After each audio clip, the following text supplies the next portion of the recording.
It is 24. Yeah, TJ Clowater. And I believe it is a AB situation as he has taken a ball runner on first. We'll see if Oliver wants to do some running here. They are up by 3, and it's a lefty, and he squares the bunt, pulls the bat back, takes a strike. You can see on that overhead shot there that the shadows actually haven't quite crept into even where the overhead shot was. Mm-hmm. So, and we're in the 8th, so we may get out of this without the shadows becoming a factor.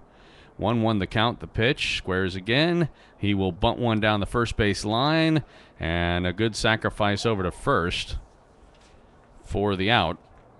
Sacrifice bunt, and down to second base is Oliver. Our screen dropped for a minute. We just reset it a minute ago. I don't know how that happened. We think it was actually the site because nothing of ours was being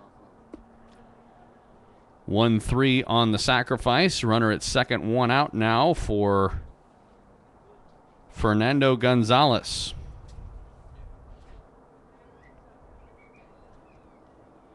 So Chris Temple in to pitch for his first inning here. Neely only got the 1 and was able to escape without any runs scored after a 1-out double. First pitch to Gonzalez well outside. 1-0. If you're wondering, in the 9th, the Skunks have their 2-3-4 hitters.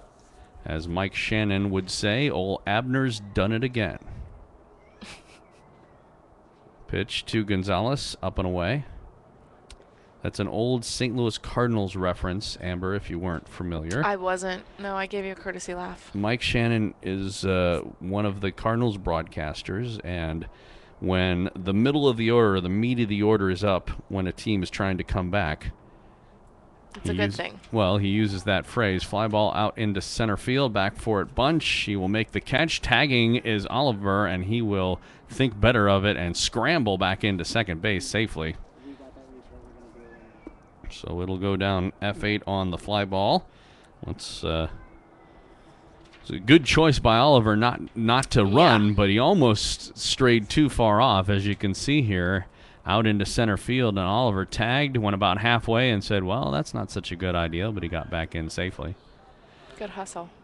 Tyler Kozlowski now. He was added to the bottom of the order back in the 6th inning, batting for the second time. He singled and scored back in the 6th, one of the 3 runs, which is the difference in this game. Takes a ball. Anyway, so Abner Doubleday, of course, the man credited for inventing baseball, which is a bit of a legend and a misnomer, but that's where the reference is. He says, old Abner's done it again by saying Abner Doubleday has worked it out so that you would have the best hitters up when they need them the most. And they do. 1-1 the count to Kozlowski. You can thank Mike Shannon in St. Louis. You have a big brain, Joel. Actually, my hat size is relatively small. I think I wear a 7 1/4 or 7 1/8 or something. I don't know my hat size. Well, you got to in baseball. Well, we all wear caps. Ah, indeed. 2-1 to Kozlowski. Skunks trying to keep it a 3-run game. Trailing 10-7, bottom of the 8th. 3 runs in the 6th were the difference here. And, in fact, Kozlowski scored what is right now the go-ahead run. Pop up right in front of home. Get it. And Monreal will make the catch to end the inning. Tough play. That's a lot harder than it looked. Yeah, definitely. With the high sun, but he did find it and make it, and so they do keep them scoreless in the 8th. We'll go to the 9th. Can the Skunks come back? 10-7 for the Athletics here in MSBL World Series Baseball.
Welcome back out to Tempe Diablo Stadium. Joel Becker, Tom Prendergast, Amber Boletto.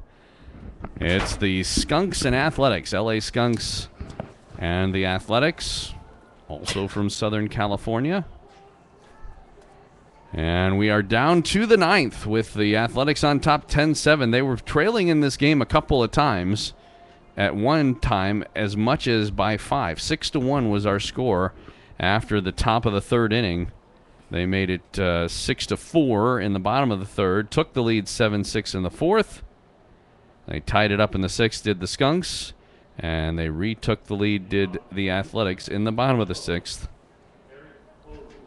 And the 2, 3, 4 batters due up here for LA in the 9th. They need 3. Facing Johnny Arnold, the lefty. And Oru swings at the first pitch. That's going to be a base hit into left field. Nice. And they got themselves a base runner. And, you know, Oru looks like he is still hobbling, running to first. He was the guy, remember, that would look to me like he had pulled a hamstring. Mm-hmm. And if they have a guy, I don't know why you wouldn't pinch run for him here. Yeah.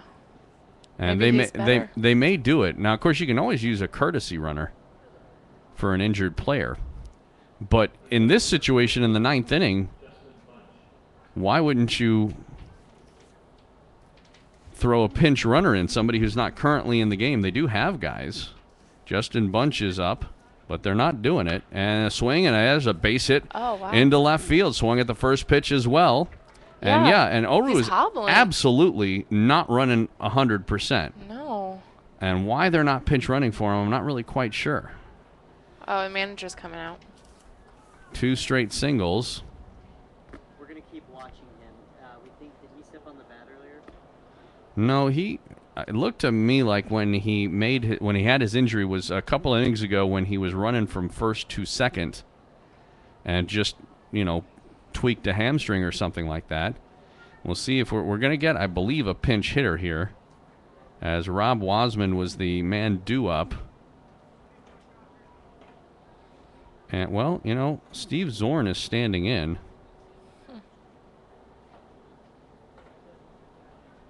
I'm not sure what's going on. Zorn is actually due up. There we go. And we are going to get a pinch runner now.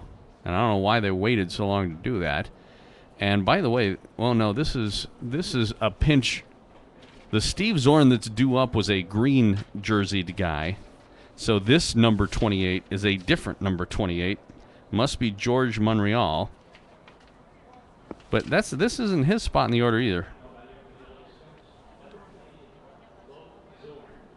Low Zorn? Well. Oh, here we go. Right here. There you go. Yes. Set. It is. They have 3 28s on this team. Yeah. And this is Low Zorn.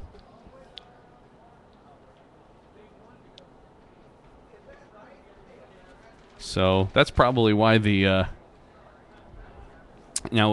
umpire, and I don't know if we can get a shot of this or not, is having a discussion with the not that umpire, the other one. He was having a discussion with the manager, and that discussion is now over with the manager of the Athletics. And I'm guessing he was explaining what they did there, whether this was a pinch runner or a courtesy runner at second. I don't know. And then a pinch hitter is Low Zorn, and he takes a strike. So Steve Zorn is on deck. Low Zorn is batting for Rob Wasmond. Runners at first and second, nobody out. So the tying run is at home right now at the plate. The pitch. Checked his swing, takes a ball 1-1. Johnny Arnold, his second inning of work for the Athletics. No activity in the bullpen. And the pitch. Taken for a strike, 1-2. Looked a little inside of me. Well, do you want me to tell the umpire? You've decided to I'll overrule him? I'll tell him when I go down there. 1-2 the count. The pitch. There's a tapper back, and it's going to go over the pitcher's mound. It looks like they will have a play at first. That basically will work like a sacrifice bunt. It'll go down as a 4-3 putout, 1 out, but it does advance the 2 runners. Now runners at second and third. The thing is, But they could actually score both of those runs and still lose. I'm But a let's. little confused, Joel. The guy who just hit, there was no hustle at all to first, and he probably could have made it. I don't think that it was that there was no hustle. I think that's as fast as he can run. Ah, okay. Steve Zorn now My up, bad. and he'll take a strike 0-1. But he did his job. He put the ball in play, got it over the pitcher so both runners could advance. Yeah. 0-1 the pitch, swing, and a Nice. hard hit ball into left field. That is going to be caught by the left fielder. They Oof. try and score the run. The throw comes in. It's cut off. So sacrifice fly for Zorn. Run comes in. It's 10-8. But the Skunks down to their last out. We don't really have that one. We can if we have to, but we should get it out. If you're wondering why they threw over to third, they did a quick appeal to ask whether or not the runner on third, his pinch runner, left early, and the umpires said no. I don't think we have a look at it, unfortunately. The ISO camera over at third, but the umpire was watching and he said no. So down to their last out, it could be Derek Neely. He is at the plate with a runner on second. He does represent the tying run, though, at the plate. Home run would be really nice right now. Bunch at second. The first offering stays outside for a ball, 1-0. Brian Monreal is on deck. The 1-0 pitch inside, taken for a ball, 2-0. You have a base open. Neely on the day is 1 for 3. Singled, struck out, and popped out. 2-0 pitch, ground ball towards short. Nice play by the shortstop. Nice. Over to first. Game over. Wow. As Carlos Claudio Jr. was able to pick that one up and make the play over to first to end the threat. So with the tying run at the plate, it goes 6-3 on the putout. Amber has to take off and get some post-game words from the winners. So we thank her for sitting in. This one finishes 10-8. We've had ourselves a couple of good games here. Father-son American this time after yesterday's game. A father-son Central game. The Skunks dropping one to the Athletics. When all is said and done, though, they were unable to come back with the late try. Were the Skunks. They did get the one run in the ninth, but they strand a batter at second. And with the tying run at the plate, the ground ball to short ends things. 10-8 our final score here at Tempe Diablo Stadium. Thanks to the crew, Miles and Mike and Taylor and Brandon, Tom Prendergast, Amber Boletto, Joel Becker saying good afternoon from Tempe Diablo Stadium. Join us tomorrow where we will have more live game coverage, and of course tonight for the Daily Show as well, here at the MSBL World Series 25th anniversary.